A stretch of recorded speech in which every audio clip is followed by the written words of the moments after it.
What's up YouTube? Capital G here talking Shining Victories and more specifically Serena's Moonlight archetype in this video. Now, this seems to be an interesting archetype. Obviously, it's fusion based because she's from the fusion dimension and a lot of the fusions require other fusions to summon. I can't think of like any other fusion archetype that is remotely similar because we know of 3 fusions that this girl is going to be getting for her archetype. 2 of them require other fusions to summon. I've never heard of anything like that. I mean, I've heard of the contact fusion. I've heard of like archetypes getting their own specific fusion spell, but nothing like this. So anyways, this is Moonlight Panther Dancer, which is required to summon Leo. Now, we discussed Leo before. Leo is kind of like a win condition, but the thing about it is it does require you to essentially kind of use like 4 cards to summon it. The poly, the 2 materials, you have to have Panther Dancer, and I mean, it's a lot, and usually you would think that you'd win, but it's like even in the anime, apparently she didn't win. I haven't seen that duel yet. I did just see the duel where she summoned this card, Panther Dancer, so I kind of had a grasp of what the card actually did, or what the card actually does. It's a good card. I just don't like the fact that it requires Cat Dancer, which again requires 2 more cards and a polymerization to summon. So this is Panther Dancer. It's a level 8. It's a Beast Warrior. Everything in this archetype, I believe, is Beast Warrior. They're all dark too. 2800 attack, 2500 defense. The stat line on the card is legitimate. Now, it's going to be interesting to see the rarities of these because if they're all coming out in Shining Victories, they're not going to make them all ultra rare. Like, they'll probably make like one of them ultra rare and the other 2 like supers or something like that. So you don't usually see a fusion archetype get like 3 fusions in one set. I mean, look at Fluffles. I think they had like maybe 1 or 2 per set or something like that. It requires Cat Dancer plus 1 Moonlight Monster. So you have to use the original fusion to summon it. Cannot be special summoned from the extra deck except by fusion summoning by using the above materials as fusion material monsters. Effect number 1, this card cannot be destroyed by opponent's card effects. That's always useful in Yu-Gi-Oh! When she summoned this card, her opponent tried to bottomless it, and she was like, ha, joke's on you, you need to read my card. And he essentially got wrecked that turn. She actually ended up OTKing him that, well, it wasn't an OTK, but she ended up killing him that turn. Effect number 2, once per turn during your main phase, you can activate this effect for each monster your opponent controls. They cannot be destroyed by battle once. Also, this card can attack all monsters twice. And then I believe effect number 3, without even looking, is each time, I think it's like each time it attacked, it got like 200 attack or something like that. If this card destroys an opponent's monster by battle, it gains 200 attack at the end of the battle phase. That was definitely not how it was in the show. On the show, it gained it immediately. Like as soon as it destroyed a monster, it immediately got the it immediately got the 200, because that's how she killed him. Like, she ran over a monster, she attacked the monster, did damage, attacked it again, did more damage, got the 200, and then just kept doing it. And she attacked like 6 times in one turn with the same monster, so she did a mess of damage. This card's good, but like, here's the issue that I already know that this deck is gonna have. You can't play fusions like this in the year 2016, because that's when we're going to be seeing these cards in Shining Victories. It's not practical to make one fusion and then give that fusion up for another fusion. Like, there's too much risk involved. What if the second fusion dies? You really aren't rewarded. I mean, don't get me wrong, it's good that these high fusions can't be targeted. Well, the big one can't. Like, the bigger one that's higher than this, that this one can't be destroyed by card effects. Like, that's all great, but you know, on the TV show, she's just using polymerization. So until I see that this archetype gets their own polymerization, like, it's just not going to be practical to do this. I'm like, even summoning Melodias are like fucking easier than this, because they have monsters that can essentially act as polymerization. They can contact fuse with one of the monsters. I forget which one it is, which one of the Melodias is, but one of them has polymerization built right into it, so you don't need the actual spell. And then there is essentially all of the other Moonlight cards. There's Moonlight Purple Butterfly. She used this one in the last duel. And first, you guys can look at the pictures. I don't know where they found these in Japan, but I guess all of the archetype, or everything that's been shown so far, has been I mean, it was on display. Oddly enough, there's pendulums. This doesn't make sense at all, because she's from the fusion dimension. She didn't even know what pendulums were when she started, like when she actually met like Yuzu and stuff, she didn't even know what pendulums were. So how can she have pendulums in her deck and in the archetype when she's from Fusion Dimension? She didn't know, like when she came to Standard, she didn't even know what pendulums were. But whatever.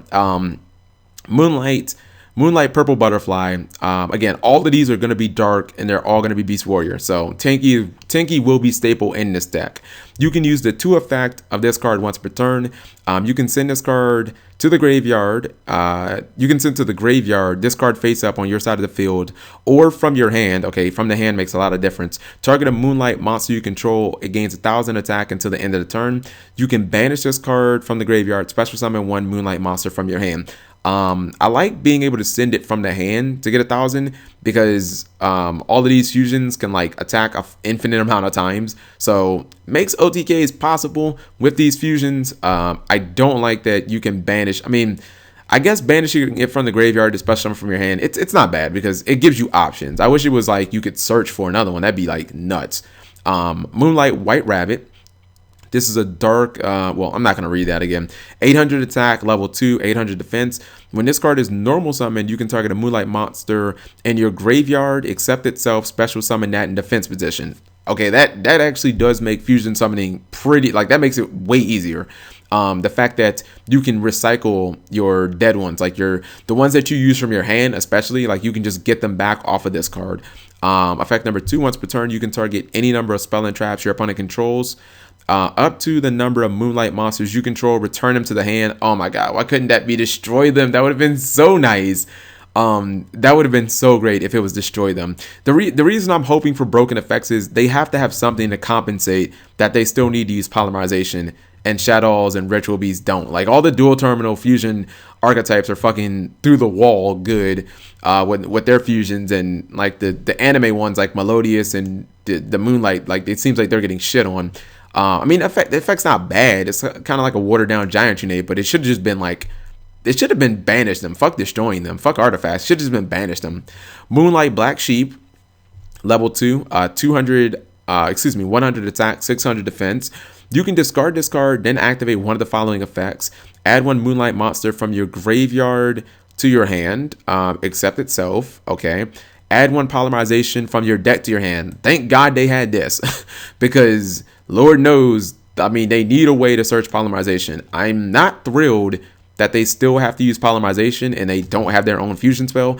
That kind of tells me that they don't have their own fusion spell. Fluffles are dealing with this shit too, by the way. I mean, I guess just watching the show, like all of the archetypes where the characters use poly, they're just not giving them their own poly. Effect number 2. If this card is sent to the graveyard as fusion material, you can add to your hand 1 Moonlight monster from your graveyard, except itself, or 1 face-up Moonlight Pendulum monster from your extra deck. Oh, that's cool. This card seems to be vital. Like, this is probably going to be a 3-up because it gets you poly, and when you use it as a material, it recycles. So this is probably going to be a staple. Like, as you're probably going to run a lot of this one. This is Moonlight. The next card is Moonlightwolfe. Oh, this is the pendulum one. Wait, they have multiple pendulums. There's only in the picture you only see 1 pendulum, but it looks like the archetype has multiple pendulums. Okay. Again, I don't know why she has pendulums when she didn't know what pendulums were. It's level 6. It's a pendulum scale 1. We don't get a lot of 1s in the game. That's kind of good. 2,000 attack, 1,800 defense. Pendulum effect is you cannot pendulum summon monsters except Moonlight monsters. This effect cannot be negated. Oh my god. Why are they putting that back into pendulum cards, guys? Didn't they see how much that hindered Cleafords and that hindered like Zephyra? Like why it didn't? It's like with Performer Pals, they took it out and then they're putting it back in. Like what type of sense does that make? Once per turn, effect number 2, once per turn, you can fusion summon 1 Moonlight fusion monster from your extra deck by banishing monsters you control or have in your graveyard as fusion materials. Thank God. Okay. Now we're actually in business. Thank God. So essentially, this card is a mirror. It's a pendulum scale that essentially works as a miracle fusion. Okay, that automatically changes everything because they don't like. It means that you can actually make plays without having polymerization. Thank God. If they didn't have this, I'm like, okay, well, this is Melodious Part 2, so they'll basically just suck dick, you know what I mean? The monster effect is, if a Moonlight monster you control attacks a defense position monster, you get piercing damage. Okay. Like, I don't really care about that. The main thing I care about is this. the fact that this archetype gets a Miracle Fusion built into a pendulum effect. It's once per turn, but who cares? That's enough. I mean, it's basically fight for fusion.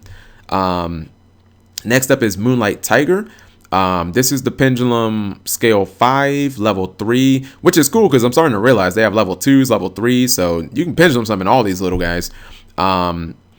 Okay, the first effect is you cannot pendulum summon except for Moonlight monsters that can't be negated. So, was it Vector Pendulum? The one that negates like effects in other P skills, can't negate it. Effect number 2, once per turn, you can fusion summon one Moonlight fusion monster from your extra deck by banishing. Oh, okay, it has the same effect. So both of the pendulums.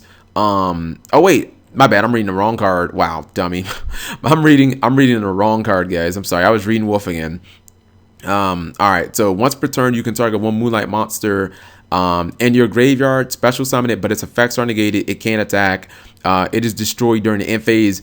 That is really good. Quite frankly, I don't care if I don't get the monster's effect. I don't care if it can't attack, because all I'm going to do is fusion summon with it. So that's really good. And it's really good if you get one of the, what's it called? If you happen to get one of the fusions that died earlier in the game, that would be really useful.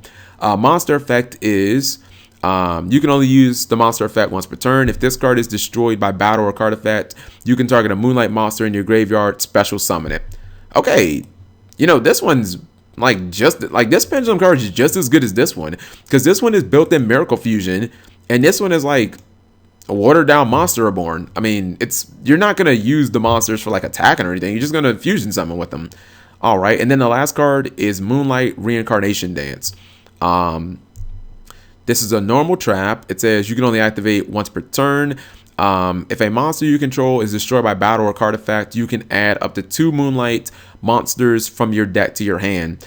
Again, this seems like it should have been continuous. Like, I mean, I guess this is okay, but it just seems like it should have been continuous. Like, I'm not saying, like, this archetype needs more help because it has to run Poly, which is a crappy card that like no one really wants to run. So this should have been continuous. But okay, I will say this. It was looking kind of bleak, but at least we can say that the pendulum cards have kind of saved this archetype.